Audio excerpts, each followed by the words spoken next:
Hey, how's it going, you guys? I'm recording on my iPhone because I currently have my camera at my girl's house. But anyway, I have some really bad news, but it is not nothing to be discouraged about. It's definitely not anything that I can't handle because, of course, I definitely put this motor together. But I was being just a dumbass and I put water and water in the motor. So currently, the car has a broken head. Yep, as you can see, it clearly is cracked.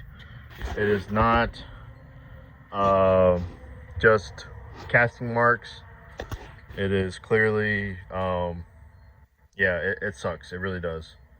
But oh well, we live and we learn, so we're gonna keep going. For now on, we're only gonna be running um only strictly we're only gonna be running antifreeze. I don't care whether it's hot or cold.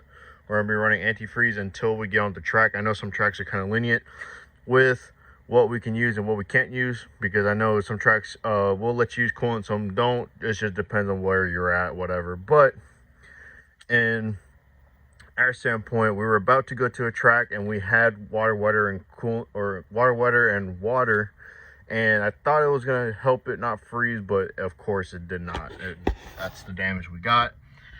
I'm just getting everything off that I can today so I can go ahead and pull the head off once I get a new head. This is an M52 head, so we are going to try to get everything we can off of this head. If our other head doesn't have the same components, if it doesn't, then we're going to go ahead and match it up, because this head had really good valves and it had really good springs. Like I said, the only thing that happened to this motor was that it cracked because of freezing. And I don't know if you guys know about it, but in Georgia it's been getting pretty cold. It's like 20 degrees or something like that right now. So the motor ended up freezing on the head and it blew the freeze plug, and then it didn't, I guess the water was still in there, so it froze on the head, so it blew our head out completely. All I see is one crack. I'm gonna inspect it. Depends on what I'm going to do with it. I just don't want to put any boost on it because I'm scared that it's just going to crack bigger, or maybe there's a bigger crack inside. I just don't know, and I don't know what I'm going to do to it. But as the meantime, I'm just going to lay the car over because I don't want to have any issues messing up with my pistons, because the piston and the whole bottom assembly is super expensive and I don't want to mess that up. But we're just going to keep on trying to tug this out, and we're going to get this car running in no time, because I definitely want to make it the 4th of July AMP event, the Drift HQ event, which they are awesome events.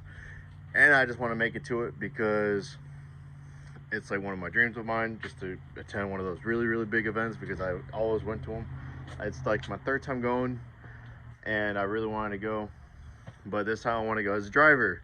And I just hope I can, because I'm trying to get everything I can to become legal and everything like that, because I'm sure having the harnesses not on a harness bar is not onto spec. The passenger doesn't have a seatbelt buckle, so I can't like have passengers to buckle up. So that's the thing. But other than that, I'm going to try to get the main crash support on there, because I think that that's also another thing that most tracks also do require.